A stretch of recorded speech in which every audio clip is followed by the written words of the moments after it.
Big shout out to everybody over there in Europe tuning in to the New York Giants. I go by the name of Authentic, one half of Authentic and the Beard. You can find us on YouTube. You can find us on Twitch. All over social media, I go by at Authentic, AWTHENTIK. And it's my pleasure to be here, man. Salute to y'all for having me today. Let's see. First question here is, what were your expectations for the Hard Knocks show? How did you like the format? And what important things did we learn about Joe Schoen and company, in your opinion? I've thoroughly enjoyed the Hard Knocks episode. There were a lot of Giants fans that thought, we weren't going to get a lot of insight. It was going to be a lot of just stuff for TV and things like that. And it was great to see this. Being the first edition, too, of the off-season version of Hard Knocks, I thought HBO did a really good job. I'm heavy into cinematography and delivering that kind of high-level type of content. So to be able to see that focused on my team, I was extremely excited about that. A lot of fans really didn't want to see the New York Giants on Hard Knocks before this. And, they were worried about, revealing a little bit too much. And I understand that perspective as well. But this was just a great way to spend the offseason. I think as far as when it comes to Joe Schoen, like some of the insight that we got and some things that I really didn't expect was being able to see some of the players that he might have gauged the market wrong on. And that really makes me think about Saquon Barkley, who they gauged at about $7 million a year. And they went out there and allowed Saquon Barkley to go sign as a free agent with the Philadelphia Eagles.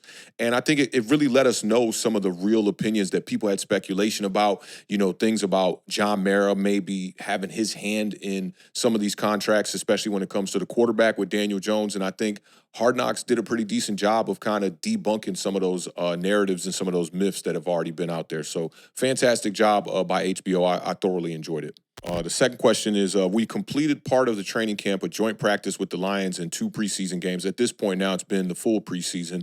What positive things did you see in the Giants game? What still concerns you?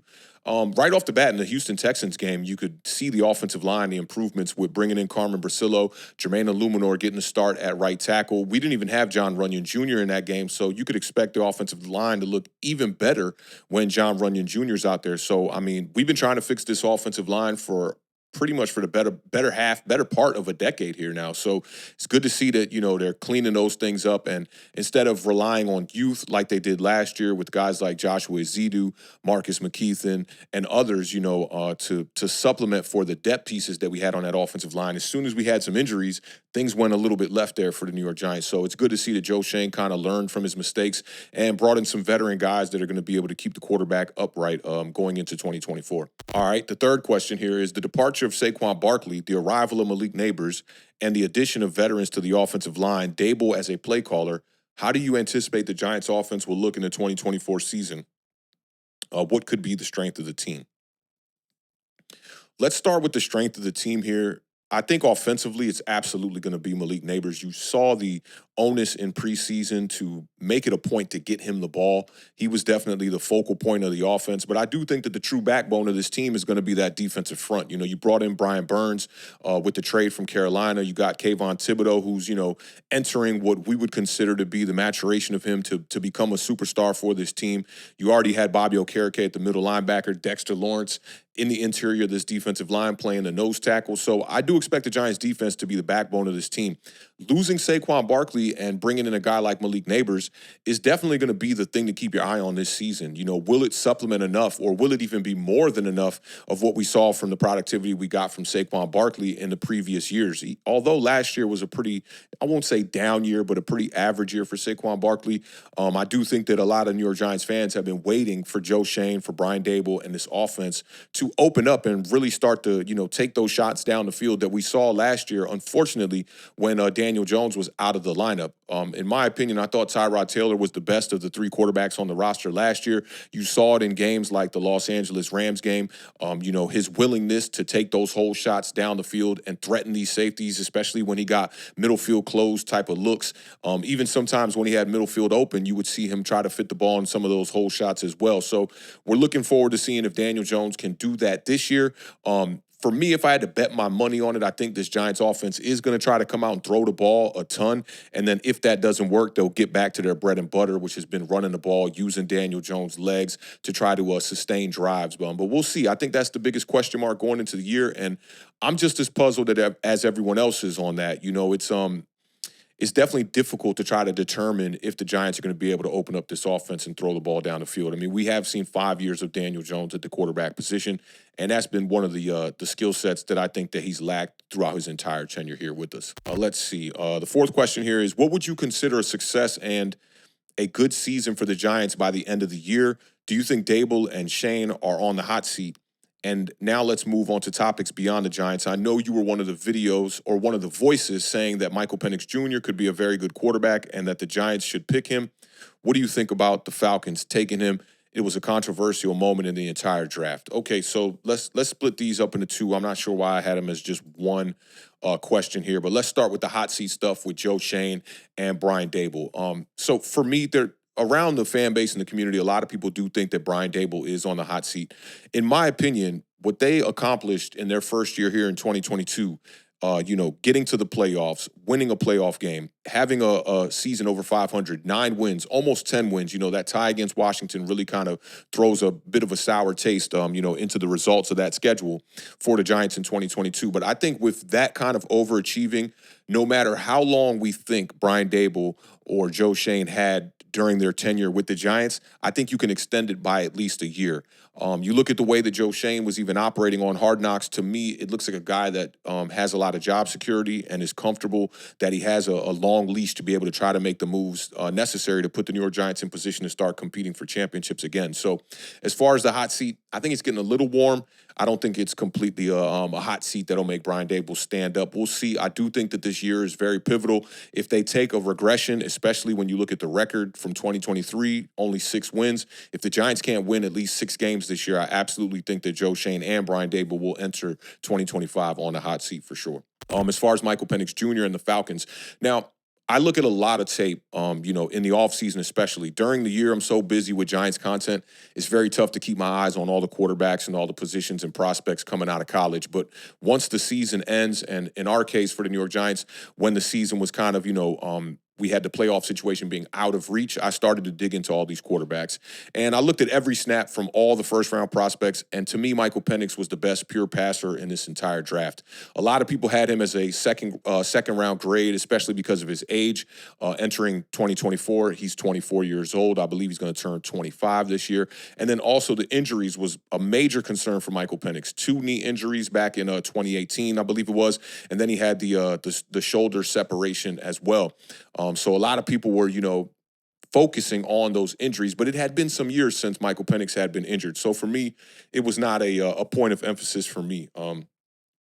As far as Michael Penix, as a passer and from the pocket, the kind of things that he does, for me, that's the kind of quarterback I'm looking for as the franchise guy for the New York Giants. Is a guy like Michael Penix who can deliver the ball down the field, not scared or afraid to take any of those shots, willing to threaten safeties, willing to threaten these DBs, and not be a guy who's just going to check the ball down and have defensive backs feeling very comfortable about keeping everything in front of them. So I think the Atlanta Falcons really surprised the NFL by drafting Michael Penix at 8, simply because of the media narrative that was surrounding him with the injuries. A lot of people had him going later than that, but I thought it was a fantastic pick. You got a guy like Kirk Cousins over there with the Atlanta Falcons who has already proven that he's a franchise quarterback, getting a little bit up there in age, and you go out there and you spend some top draft capital on your future franchise quarterback in Michael Penix Jr., and you already have, the running back solidified over there. You got Drake London on the outside, a young tight end with Kyle Pitts. I think it's going to be a perfect marriage with all of those guys, especially, in their middle